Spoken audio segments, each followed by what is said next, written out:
Hi everyone, welcome to my channel. চলো দেখে নেওয়া যাক আজকে কি তথ্য রয়েছে তোমাদের জন্য। আজকে শ্রাবণের সোমবার, দেখে নেওয়া যাক আজকে কি তথ্য রয়েছে মহাদেবের পক্ষ থেকে। কোনো সতর্কীকরণ থাকলে সেটা, বা তোমাদের জন্য কি বিশেষ তথ্য তিনি দিতে চান। ইনার ভয়েস, আচ্ছা, নিউ ভিশন ওয়ে, এক্সিস্টেন্স দারুন, অর্ডিনারিনেস, সরি, এক্সপিরিয়েন্সিং, আচ্ছা,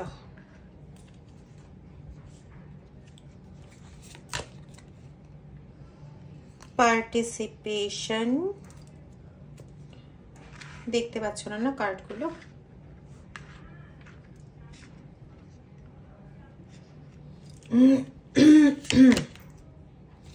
ফ্রেন্ডলিনেস, ওকে,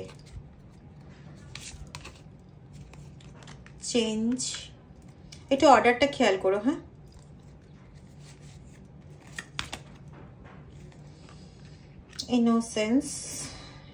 ইনোসেন্সের কার্ড কালকেও বেরিয়েছিল I think. Going with the flow, okay. দেখো, প্রথম কথা, তুমি অত্যন্ত একজন সরল পার্সন। নাম্বার 2, মনের হচ্ছে মনকে স্টেবল তো এবং ইনটিউশন পাওয়ার, তো তোমার ইনটিউশন পাওয়ার না প্রচন্ড হাই। একটা কথায় বলতে গেলে তুমি একজন psychic person, as well as তুমি নিজের হিলিং নিজেই করতে পারো।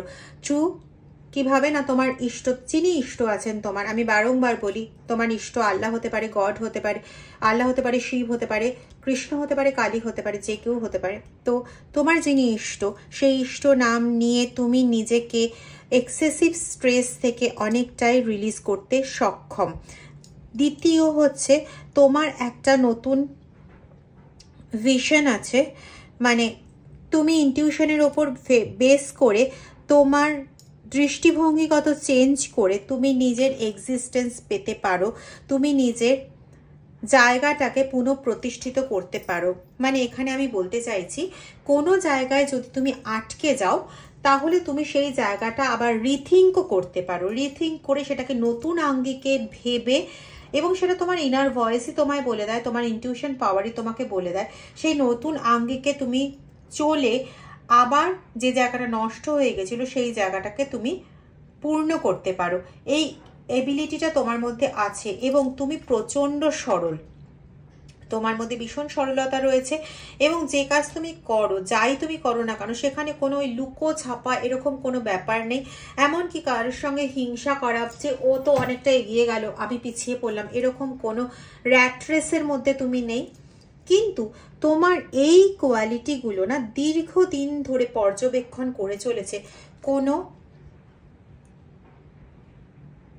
পার্সন, যে পার্সন তোমার এই যে তোমার ক্রিয়েটিভিটি, এই যে তোমার একটা কোনো জায়গায় বাধা পেলে পরে বসে না পড়ে আবার নতুনভাবে এগোনোর যে একটা উদ্যম, সেই সারল্যপূর্ণতা, এই সমস্ত কিছুকে মানে এক ধাক্কায় নিমেষে ধূলিসাৎ করা বলে না, সেই ধূলিসাৎ করার চিন্তায় প্রচণ্ডভাবে মগ্ন থাকে এবং সেই কাজে সে বিভিন্ন ব্যক্তিকে ইনভলভ করে, বিভিন্ন দিকে সে চেষ্টা করে যাতে তোমার এই এবিলিটিটাকে টোটালি নষ্ট করা যায়, তোমার সমস্ত কাজকর্ম নষ্ট করা যায়, তোমাকে শারীরিকভাবে অসুস্থ করা যায়। একটা মানুষ শারীরিকভাবে যখন অসুস্থ হয়ে পড়ে বা যে কাজকর্ম করতে খুব ভালোবাসে, সে যদি শারীরিক কোনো কারণের জন্য কাজ ঠিকমতো করতে না পারে, তার মন এমনিতেই নরম হয়ে যায় এবং সেই নরম মনের সুযোগ নিয়ে সেই তোমার যে থার্ড পার্টি বলো বা তোমার যে এনিমি বলো, সে তোমার ফ্রেন্ড হয়ে ওঠে, তোমার মাথাটাকে একদম ক্যাপচার করে নেওয়ার চেষ্টা করে এবং তোমার সমস্ত জিনিস পুরোপুরি চেঞ্জ করে দেয় এবং তোমার ইনোসেন্সের সুযোগ নিয়ে, তোমার সরলতার সুযোগ নিয়ে তোমাকে তার মতন করে চলতে বাধ্য করে। কিছুই না, তোমার সরলতার সুযোগটা নিয়ে তোমার মনের মতন করে কথা বলে, এবং তুমি ভাবো বা এর থেকে ভালো বন্ধু তো, বড় বন্ধু তো আমার আর কেউ নেই যে আমাকে এত ভালো করে বুঝতে পারছে, এবং তুমি তার কথায় ফ্লো করতে শুরু করো।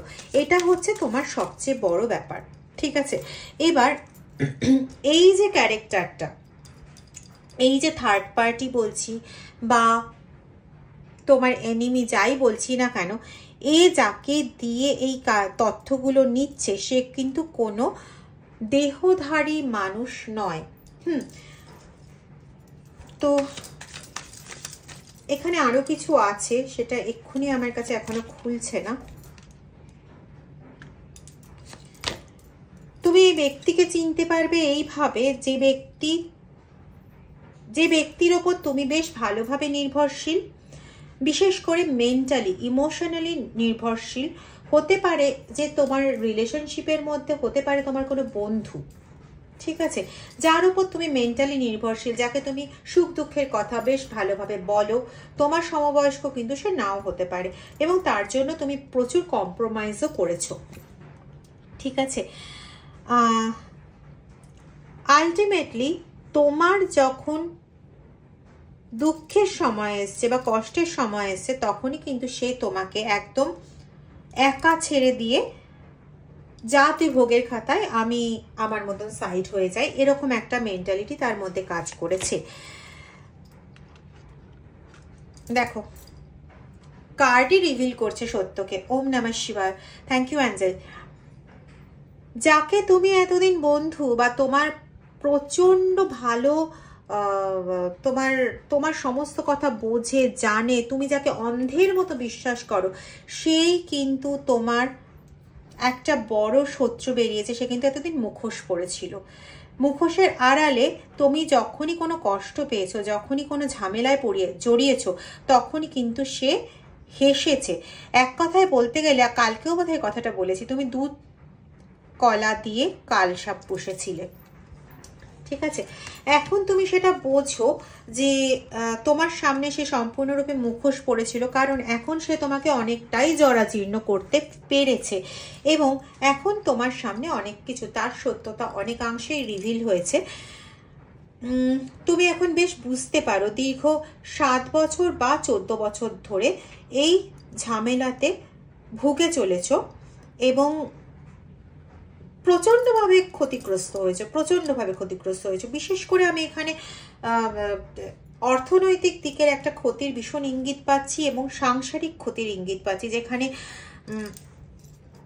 যেখানে তুমি একজন, মানে 75% কেসে তুমি একজন ফিমেল, আর 25% কেসে তুমি একজন মেল। যে মেল পার্সন, তার ক্ষেত্রে বলি, সারাদিন বাইরের কাজে এতটাই ইনভলভ থেকেছো যে ঘরে তোমার গোপনে তোমারই পেছনে শত্রুতা হয়ে গেছে। তোমারই একদম কাছের মানুষ কন্টিনিউ তোমার পেছনে টর্চার করে চলেছে। টর্চার মানে বিভিন্নভাবে নেগেটিভ কিছু তোমার বিরুদ্ধে চালান করে চলেছে। তো সেই জিনিসটা তোমার কাছে এখন আস্তে আস্তে রিভিল হচ্ছে, কিন্তু এমন একটা সময় রিভিল হচ্ছে যখন কিন্তু তুমি মোটামুটি আর খুব একটা কিছু করার জায়গাতে নেই। আর ফিমেলের ক্ষেত্রে 75% কেসেই আমি পাচ্ছি ফিমেল এনার্জি, যাদের ক্ষেত্রে তিনটে জিনিস ঘটছে। এক হচ্ছে বিবাহিতরা তাদের হাজব্যান্ডের ক্ষেত্রে এক্সট্রা ম্যারিটাল অ্যাফেয়ারের ব্যাপার পাচ্ছ। দ্বিতীয়, সন্তানের সঙ্গে সমস্যা, এবং একই সঙ্গে সন্তানের সঙ্গে সমস্যা শুধু নয়, সন্তান এবং নিজের ইনলজ হাউসের বিভিন্ন লোকের সঙ্গে সমস্যা, এবং নিজের বাড়ির লোকের সঙ্গে সমস্যা। বিশেষ করে নিজের বাড়ির ভাই বোনের ফ্যামিলির সঙ্গে সমস্যা, ঠিক আছে? মানে হয়তো হতে পারে কারোর বোনের হাজবেন্ড বা কারোর ভাইয়ের বউ, এরকম ধরনের, ঠিক আছে। আর তৃতীয় যেটা, সেটা হচ্ছে যে ওই কি বলবো, বাইরের লোকেদের থেকে, মানে বাইরের লোকেদের থেকে মানে হচ্ছে মানে অফিস জব বা এরকম ধরনের কোনো কাজ করতে গিয়ে, মানে বিভিন্ন লোকের সঙ্গে যে একটু কমিউনিকেশন করা, দুটো চারটে কথা বলা, নিজের মনের ভাবটা এক্সচেঞ্জ করা, সেই জাতীয় লোকের অভাব বোধ করছো, ঠিক আছে। মানে সেই জিনিসগুলো পাচ্ছ না কোনোভাবে, এবং তোমরা একদম বুঝতেও পারছো না যে তোমাদের পেছনে কোনো রকম কাজ করা হচ্ছে। এক্ষেত্রে একটা জিনিস আমি বলতে পারি, বিশেষ করে মহিলাদের ক্ষেত্রে, যে তোমাদের পেছনে, তোমাদের মনে হচ্ছে যে তোমাদের পেছনে কেউ দাঁড়িয়ে আছে, এরকম তোমরা ফিল করছো, তোমাদের পেছনে কেউ দাঁড়িয়ে আছে। বিশেষ করে আমার এটা কেন মনে হলো আমি জানি না, হয়তো এরকম কারোর কারোর ক্ষেত্রে হচ্ছে। আমি হয়তো এই জন্যই বললাম যে এটা আমার একটা নতুন, মানে এই প্রথম এই ভাবনাটা মনে এলো, সেটা হচ্ছে কেউ কেউ না, জল যখন খাচ্ছ তখন হঠাৎ করেই না গায়ে কাটা দিয়ে ওঠা বা কাঁপুনি মতন হওয়া বা হঠাৎ করে ঘাড়ের কাছে একটু ঠান্ডা লাগা, এরকম ধরনের একটা বোধ হচ্ছে। বিশেষ করে যখন জল খাচ্ছ বা জলের বোতল হাতে নিয়ে আছো বা জলের মগ, মানে জল রিলেটেড কোনো কাজ করছো, তখন এই জিনিসটা হচ্ছে কারোর কারোর ক্ষেত্রে। এটা আমার মনে হলো, সত্যি মিথ্যেটা তোমরা বলতে পারবে।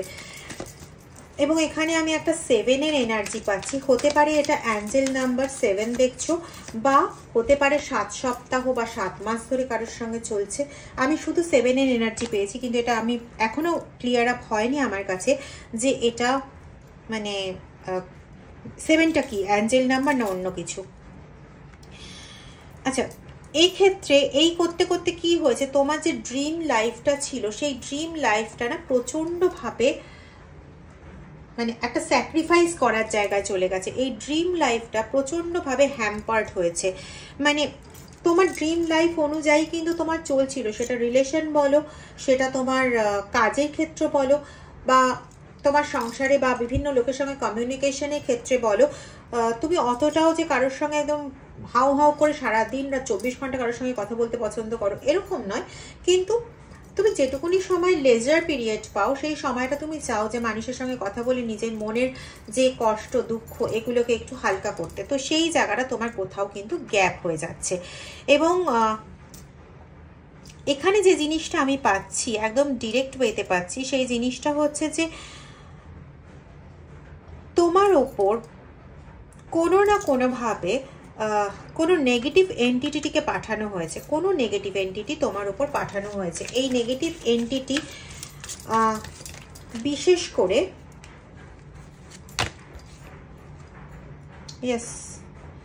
তোমাকে প্রচণ্ডভাবে সাপ্রেস করে দিচ্ছে, মানে কোনো কিছুতে তোমাকে মাথা উঠিয়ে দাঁড়াতে দিচ্ছে না, সব কিছুতে তোমাকে শুধু মানে মাথা চেপে তোমাকে মাটির মানে গর্তের তলায় ঢুকিয়ে দেওয়ার একটা চেষ্টা করছে, এবং যেখান থেকে তুমি কোনোভাবে উঠে দাঁড়াতে পারবে না এরকম একটা চেষ্টা তোমার ওপর চলছে।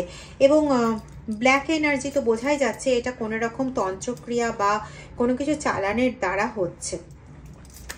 কিন্তু মজার বিষয় হচ্ছে এখানে না আমি আরেকটা এনার্জি, ইনটিউশন এনার্জি পাচ্ছি, সেটা হচ্ছে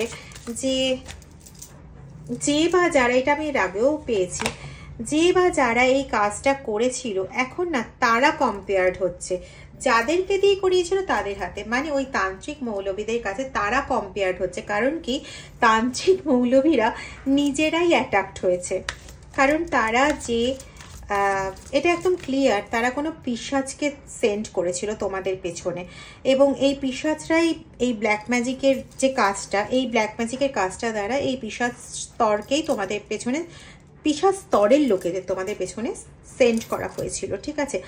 এবং ব্যাকফায়ার হয়তো তারা এসে যখন কোনো এন্টিটি পায়নি, এবং তুমি প্রথমেই পেয়েছি, তোমার ইনটিউশন পাওয়ার প্রচণ্ড ভালো, তুমি যারই ভক্ত হও না কেন, তুমি যারই প্রার্থনা করো না কেন, তুমি সেটা এতটাই পিওর ওয়েতে করো যে এই এন্টিটি, এই নেগেটিভ এন্টিটি, এই যে পিশাচ স্তরের লোক এসে তোমার খুব একটা কোনো ক্ষতি করে উঠতে পারেনি। হ্যাঁ, তোমাকে দমিয়ে দিয়েছে, দাবড়ে দিয়েছে, কিন্তু একদম মেরে ফেলতে পারেনি, ঠিক আছে। এবং তারা সেই যে তান্ত্রিক তাদের পাঠিয়েছিল সেই তান্ত্রিকের কাছে ফিরে যায়, এবং ফিরে গিয়ে সেই তান্ত্রিকের ওপরও কিছু এফেক্ট পড়ে। তার ফলে সেই তান্ত্রিক বুঝতে পারে এবং সে কম্পেয়ার শুরু করে তোমার শত্রুর সঙ্গে বা তোমার থার্ড পার্টির সঙ্গে তোমার, এবং সেখানে অনেক লড়াই ঝগড়া হয়, যেখানে যার কাছ থেকে তান্ত্রিক টাকা নিয়েছে তাকেই বিভিন্নভাবে সে কি করতে থাকে না,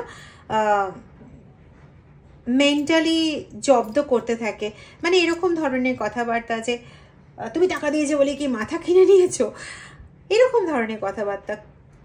आप जो सोच रहे हैं वो ऐसा लोग है नहीं, তোমার ও অনেক পবিত্র আছে তো তুমি ওর পেছনে লেগো না, এরকম ধরনের কথাবার্তা। তো আর থার্ড পার্টির বক্তব্য হচ্ছে আমি এত টাকা খরচ করলাম, এখন ফলাফলের মুখে এসে দাঁড়িয়ে যখন আমার টাকা খরচ হয়ে গেছে, আমি যখন এখন রেজাল্ট পাওয়ার সময়, তখন এসে আমাকে এই সমস্ত কথাবার্তা শোনাচ্ছ, ভর্কিবাজি হচ্ছে ইত্যাদি। এটা হচ্ছে শত্রুর, কারণ শত্রুর অনেক টাকা খরচ হয়ে গেছে। কেন খরচ করেছে, কিসের জন্য খরচ করেছে? কারণ এখন সত্যি কথা বলতে 1 টাকাও কোনো মানুষ এমনি খরচ করে না। সেখানে আমার খুব মনে হচ্ছে যেন 65,000 টাকা সে খরচ করে ফেলেছে। এবার আমি জানি না সত্যি মিথ্যে, কিন্তু যাদের এটা হয়েছে যে 65,000 টাকা খরচ হয়েছে, তারা অ্যাকচুয়ালি খরচটা করেছে এই জন্য যে তোমার কোনো সম্পত্তি আছে, যে সম্পত্তি তুমি মরে গেলে পরে সে পেতে পারবে, এবং সেটা 65,000 টাকার কয়েক গুণ বেশি। তো অ্যাকচুয়াল উদ্দেশ্যটা হচ্ছে সেটা। এরা চায় না যে তুমি কোনো ক্রিয়েটিভিটির কোনো কাজ করো, কারণ তুমি যদি ক্রিয়েটিভিটির কোনো রকম কাজ করতে যাও তাহলে তোমার এই ইনার ভয়েস আবার এতটাই জাগ্রত হবে যে ওরা অন্য কাউকে দিয়েও আর কোনো কাজ করাতে পারবে না। এই কথাটা যদিও এই তান্ত্রিকই বলেছিল, যে তান্ত্রিকের সঙ্গে এত ঝামেলা করেছে সেই তান্ত্রিকই ওদের এই কথাটা বলেছে, কিন্তু এখন ওরা নতুন কোনো তান্ত্রিক খুঁজছে, এবং নতুন তান্ত্রিক হঠাৎ করে লাফিয়ে কাটটা পড়ার মানে কি? হ্যাঁ দেখো, ইন্টেন্সিটি কার্ড এসছে, প্রচন্ড ইন্টেন্সিটিতেই তারা নতুন একজন তান্ত্রিককে খুঁজে বেড়াচ্ছে, তান্ত্রিক মৌলবীকে খুঁজে বেড়াচ্ছে যে তোমাদের এগেনস্টে কাজ করতে পারবে। কিন্তু কথাটা হলো যে মানে এক কথায় তোমাকে যে কোনোভাবে থামানোই এদের উদ্দেশ্য। আর দ্বিতীয় কথা, এরা অনেক ট্রাভেল করছে ওই তান্ত্রিক মৌলবীর কাছ থেকে, ওরা বাধা পাওয়ার পর ওরা আরো অনেক জায়গায় সার্চ করার জন্য ট্রাভেল করছে, যাতে ওরা কোনো রকম লোক পায়, চাইলে পারে, মানে কঠোর পরিশ্রম করছে, এটাই কার্ড বেরিয়েছে। তো ওরা প্রচুর পরিশ্রম করছে যাতে ওরা যে কোনো একটা লোক পেয়ে যায় এবং তোমার ক্ষতি করতে পারে। তোমার ক্ষতি করার উদ্দেশ্য কিন্তু এদের পেছনে রয়েছে অর্থ, কারো কারো ক্ষেত্রে হচ্ছে যে ইনলস হাউসের লোকেরা ক্ষতি করতে চাইছে, সেম কারণ অর্থের জন্য। আর কারোর ক্ষেত্রে হচ্ছে এক্সট্রা ম্যারিটাল অ্যাফেয়ারে যারা আছে তারা চাইছে যে তোমাকে সরিয়ে দিয়ে নিজে ওই জায়গাটাতে বসবে। ঠিক আছে, এই দুটো রিজন পাচ্ছি। তোমাদের বাচ্চাদের সঙ্গেও না একটা বেশ ভালো রকমের শত্রুতা রয়েছে, মানে কেউ চায় না যে তোমাদের ওই বাচ্চারা থাকুক, থাকলে পরে অনেক সমস্যা আছে, মানে থাকলে পরে প্রপার্টিগত দিক থেকে সমস্যা আছে, তাই ওরা চায় না। তোমাকে পাস্টে আটকে রাখতে চায়, কারো কারো ক্ষেত্রে হয়তো পাস্টটা এতটাই দুঃখজনক বা ভয়ঙ্কর, সেই পাস্টে তোমাদের আটকে রাখার একটা ভীষণ প্রবাবিলিটি রয়েছে। মানে তোমরা শুধু পাস্টে কি ঘটেছিল সেটা নিয়েই ভাবতে, এটাও কিন্তু একটা নেগেটিভ অ্যাটাচমেন্ট, আর এই নেগেটিভ অ্যাটাচমেন্টের থ্রু দিয়ে তোমাদের পাস করানো হচ্ছে। ঠিক আছে, এবং এই ব্ল্যাক ম্যাজিকটা যার পাল্লায় পড়ে, আমি পরিষ্কার বলি, যদি না ছাড়াতে পারা যায়, ব্ল্যাক ম্যাজিক রিমুভাল স্পেল দিয়ে শুধু সরানো কিন্তু সম্ভব না। হ্যাঁ, 75%, 85% পর্যন্ত সরিয়ে দেওয়া সম্ভব, কিন্তু বাকি 15% নিজেকে সেই এফোর্টটা দিতেই হবে, না হলে কিন্তু সরে না পুরোটা। ঠিক আছে, এবং এই যে পাস্টের যে অভিজ্ঞতা, সেটা তোমার কাছে এতটাই বার্ডেনপূর্ণ হয়ে গেছে যে তুমি ওটা মানে ভাবতে ভাবতে তোমার দিন চলে যায়, এবং তুমি প্রচণ্ডভাবে নিজেকে হ্যান্ডিক্যাপ্ট মনে করো যে তোমার আর কিছু হবার নয়। ঠিক আছে, তো এই হচ্ছে কথা। সবচেয়ে বড় কথা এখানে যেটা, যে তান্ত্রিক মৌলবী এতদিন তোমার পেছনে পড়েছিল তারা কিন্তু সরে যাচ্ছে, এবং সরে গেছে অলরেডি, এবং এর প্রভাবটা তোমরা নিজেরাও বুঝতে পারছো যে এতদিন যে ভারী ব্যাপার বা হ্যাঁ কিছু কিছু মানুষের পেছনে এখনো আছে, কারণ এদেরকে না সরালে, এই পিশাচ স্তরের লোকেদের না সরালে এরা মোটামুটি বেশ অনেক দিনই অ্যাক্টিভ থাকে, এবং এর মধ্যে যদি এরা আরো কোনো তান্ত্রিক ধরে ফেলতে পারে তাহলে তারা আবার এর পেছনে কাজ করতে পারে। ঠিক আছে, তো সেক্ষেত্রে ব্ল্যাক ম্যাজিক রিমুভ করার তো প্রয়োজন, কিন্তু তোমাদের তার আগে দেখে নিতে হবে জলের যেটা বললাম ওটা কার সঙ্গে মিলছে, প্লিজ আমাকে কমেন্টে জানিও। এবং এটা রিমুভ করার একমাত্র তরিকা হচ্ছে এই ব্ল্যাক ম্যাজিকটাকে রিমুভ করা, যেভাবে হোক। কারো কারো ক্ষেত্রে যারা মেন্টালি মানে একদম ডিপ্রেসড হয়ে গেছো তাদের ক্ষেত্রে কিন্তু পারফেক্ট হিলিংয়ের প্রয়োজন, সেটা তোমরাও মেডিটেশন করে নিজের হিলিং করে নিতে পারবে এই জিনিসটা রিমুভ হয়ে গেলে পরে, বা কোনো হিলারের সঙ্গে কন্ট্যাক্ট করেও তোমরা করাতে পারো।